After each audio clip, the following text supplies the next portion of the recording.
இயேசு கிறிஸ்துவின் அன்பான நாமத்தில் உங்கள் யாவருக்கும் கிருபையும் சமாதானமும் நிறைவாய் உண்டாயிருப்பதாக. இந்த நாளிலும் நாம் தியானத்திற்கென்று தெரிந்து கொள்ளப்பட்ட பகுதி யோவான் 13ஆம் அதிகாரம் 34-35 வசனம். நீங்கள் ஒருவரில் ஒருவர் அன்பாயிருங்கள், நான் உங்களில் அன்பாயிருந்தது போல நீங்களும் ஒருவரில் ஒருவர் அன்பாயிருங்கள் என்கிற புதிதான கட்டளையை உங்களுக்கு கொடுக்கிறேன்.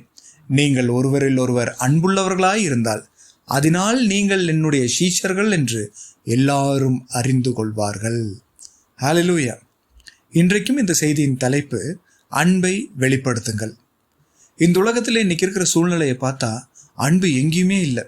எங்கே பார்த்தாலும் கோபம், கொலை, களவுகள், போர் சத்தங்கள் என்று அநேக காரியங்கள் அன்பில்லாமல் நிமித்தம் நடந்து கொண்டிருக்கிறது. ஆனால் கிறிஸ்துவத்தின் மையமோ அன்பை வெளிப்படுத்துவதே. ஆனால் இந்த சூழ்நிலையில் நம்மளுடைய சபைகளில் இருந்தாலும் விசுவாசிகள், கிறிஸ்துவர்கள் இன்றைக்கு அநேக பேர் இந்த அன்பை வெளிப்படுத்துவதற்கு தவறிவிட்டார்கள் என்றுதான் நாம் சொல்ல வேண்டும். சபையிலும் இன்று அன்பில்லாத சூழ்நிலையில் தான் இருக்கிறது. ஆனால் ஆண்டவர் நமக்கு என்ன கற்றுத்தருகிறார்? அன்பை வெளிப்படுத்துங்கள் என்று புதிதான கட்டளை உங்களுக்கு கொடுக்கிறேன்.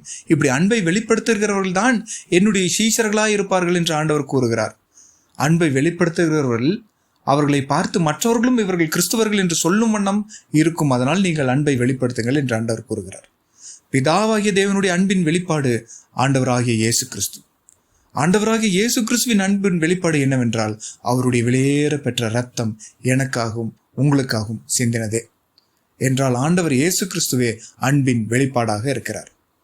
1 கொரிந்தியர் 13ஆம் அதிகாரம் 4-8 வசனம் வரைக்கும் வாசித்து பார்த்தால் அதில் அநேக காரியங்கள் நமக்கு கூறப்பட்டிருக்கிறது.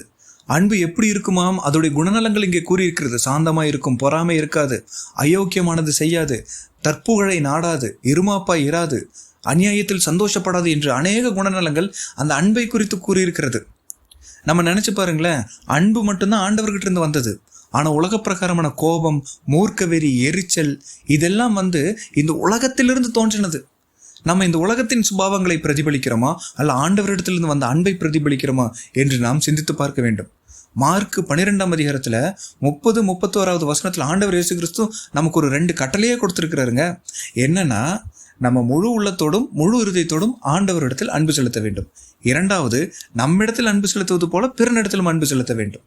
பார்த்தீங்களா? அப்போ எவ்வளவு அழகா இந்த அன்பை வெளிப்படுத்த வேண்டும் என்று கர்த்தர் நமக்கு கற்றுத் தந்திருக்கிறார்.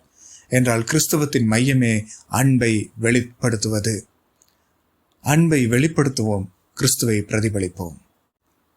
அன்பை வெளிப்படுத்துகிறவர்கள் கிறிஸ்துவை வெளிப்படுத்துகிறார்கள். கிறிஸ்துவை வெளிப்படுத்த வேண்டும் என்றால் முதலாவது நம்மிடத்தில் என்ன வேண்டும்? தாழ்மை வேண்டும். வாசிப்போம். யோவான் 13ஆம் அதிகாரம் 13-14 வசனம். நீங்கள் என்னை போதகர் என்றும் ஆண்டவர் என்றும் சொல்லுகிறீர்கள். நீங்கள் சொல்லுகிறது சரியே, நான் அவர்தான். ஆண்டவரும் போதகருமாகிய நானே உங்கள் கால்களை கழுவினது உண்டானால் நீங்களும் ஒருவருடைய கால்களை ஒருவர் கழுவ கடவீர்கள்.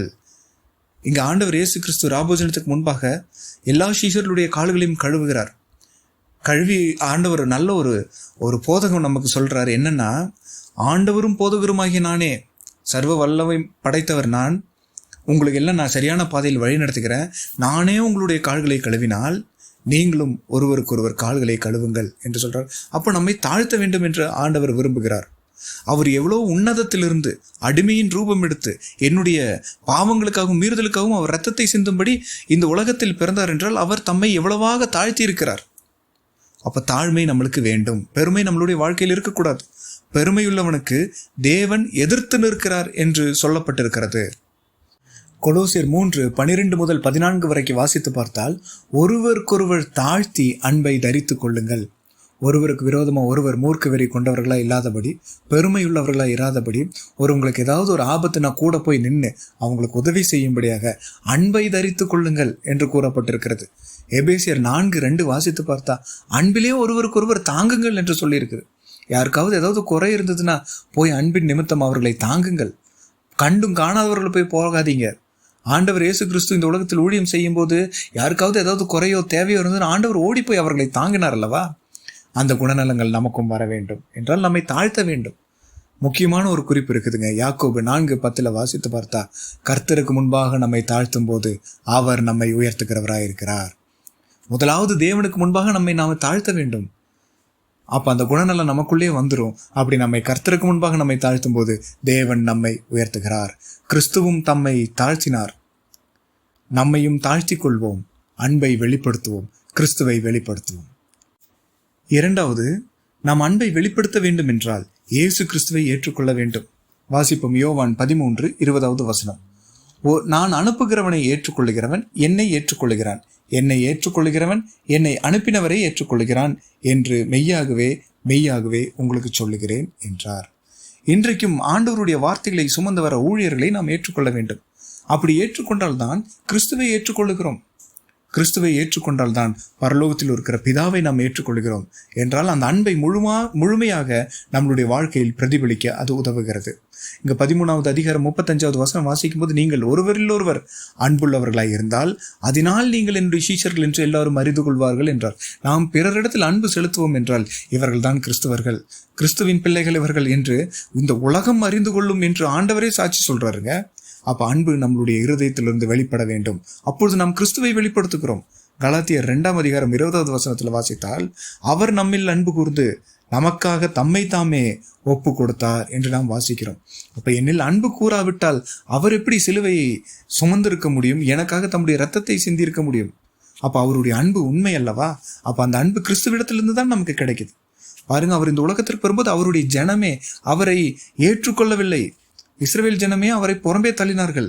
அவரை ஏற்றுக்கொள்ளாதது நிமித்தம் என்ன ஆகியது? அவரையே எதிர்க்கிறார்கள், முறுமுறுக்கிறார்கள், சண்டையிடுகிறார்கள். கடைசியில் அவரை கொலை செய்யவே ஒப்பு கொடுத்தார்கள். 2 கள்ளர்கள் அவரோடு சிலுவையில் அறையப்பட்டார்கள். ஒரு கள்ளன் ஏற்றுக்கொள்ளவே இல்லை. விளைவு, அவன் பரலோகத்திற்கு போகவில்லை, அவன் அன்பை வெளிப்படுத்தவில்லை. மற்றொரு கள்ளன் கிறிஸ்துவை ஏற்றுக்கொண்டான். விளைவு, பரதேசுக்கு சென்றான். என்றால் அவன் அன்பை ஏற்றுக்கொண்டது நிமித்தமே அவன் மறுரூபமாக்கப்படுகிறான். அவன் ஒப்பு கொடுக்கிறான், நான் இந்த தவறை செய்தது நிமித்தம் நான் சிலுவையில் அறையப்பட்டேன், அவரோ எந்த குற்றமும் செய்யப்படவில்லையே என்று மனம் வருந்துகிறான். அது எதனால் வெளிப்படுகிறது? கிறிஸ்துவின் அன்பு அவனுக்குள் இருப்பதினால் தான் அது வெளிப்படுகிறது. இன்றும் அன்பு நமக்குள்ளிருந்து வெளிப்பட வேண்டும் என்றால் கிறிஸ்துவை நாம் ஏற்றுக்கொள்ள வேண்டும். எபேசியர் 5:2 கிறிஸ்து நம்மில் அன்பு கூர்ந்தது போல நாமும் அன்பிலே நடந்து கொள்ள வேண்டும். அப்படி நடந்து கொள்ளும் போது நம்மை பார்க்கிறவர்கள் கிறிஸ்துவை பார்க்கிறார்கள். நாமும் கிறிஸ்துவின் சீஷர்களாய் இருந்து அன்பை வெளிப்படுத்தும் போது கிறிஸ்துவை வெளிப்படுத்துகிறோம் என்று மற்றவர்களும் அறிந்து கொள்வார்கள். அதுவே நம்மளுடைய சாட்சியாக இருக்கும். இதுதான் தேவன் விரும்புகிறார். மூன்றாவதாக, அன்பு யாரையும் வெறுக்காது. வாசிப்போம். யோவான் 13ஆம் அதிகாரம் 26-27 இயேசு பிரதியுத்தரமாக, நான் இந்த துணிக்கையை தோய்த்து எவனுக்கு கொடுப்பேனோ அவன்தான் என்று சொல்லி துணிக்கையை தோய்த்து சீமோன் குமாரனாகிய யூதாஸ் காரியோத்துக்கு கொடுத்தார். அந்த துணிக்கையை அவன் வாங்கின பின்பு சாத்தான் அவனுக்குள் புகுந்தான். அப்போது இயேசு அவனை நோக்கி, நீ செய்கிறதை சீக்கிரமாய் செய் என்றார்.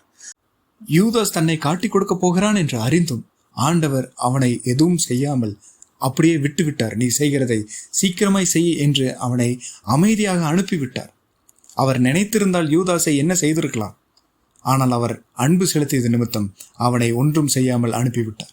மத்தேயு 5:44, லூக்கா 6:27 உங்கள் எதிரிகளை நேசியுங்கள், உங்கள் பகைக்கிறவர்களுக்காக நன்மை செய்யுங்கள் என்று அவர் நமக்கு கற்றுத்தந்திருக்கிறார்.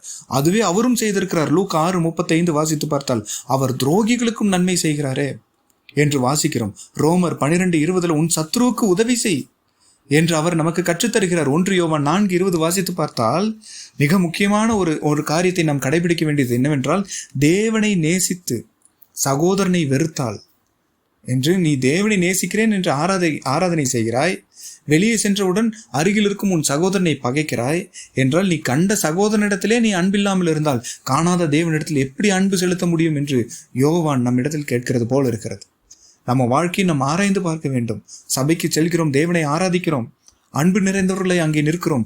வெளியே வந்தோடனே அக்கம் பக்கத்தில் இருக்கிறவங்க கிட்டையும் நம்மளுடைய உற்றார் உறவினர்கிட்டையும் சண்டை போட்டுக் கொள்கிறோமே, பகைக்கிறோமே என்றால் உண்மையான தேவ அன்பு நம்மிடத்தில் இருக்கிறதா? அவர்களிடத்திலே நாம் அன்பு கூறாவிட்டால் தேவனை அன்பு கூறுகிறோம் என்று அவரை ஆராதிக்க செல்வது எப்படி என்று நம்மை நாமே சீர்திருத்திக் கொள்வோம். கடைசியாக, கிறிஸ்து தம்மை சிலுவையில் அறைந்தவர்களை பார்த்து பிதாவே இவர்களுக்கு மன்னியும் என்று வேண்டிக் கொண்டாரே, அந்த அன்பு நம்மிடத்தில் வேண்டும் என்று அவர் விரும்புகிறாரே. அவர் சொன்னதை செய்தார், அன்பை வெளிப்படுத்தினார். நாமும் இன்றைக்கு நம்மளுடைய பகைக்கிறவர்களுக்காகவும் நிந்திக்கிறவர்களுக்காகவும் ஜெபம் பண்ணுவோம். எதிரிகளை நேசிப்போம். கர்த்தர் நம்மையும் ஆசீர்வதிக்க வல்லவராயிருக்கிறார். இன்று கிறிஸ்துவத்தின் மையமே அன்பை வெளிப்படுத்த வேண்டும் என்று நாமும் கிறிஸ்துவின் அன்பை வெளிப்படுத்துவோம். பரலோக ராஜ்யத்தை சுதந்திரித்துக் கொள்வோம். கர்த்தர் தாமே இந்த வார்த்தைகளை ஆசீர்வதிப்பாராக. ஆமேன், ஆமேன்.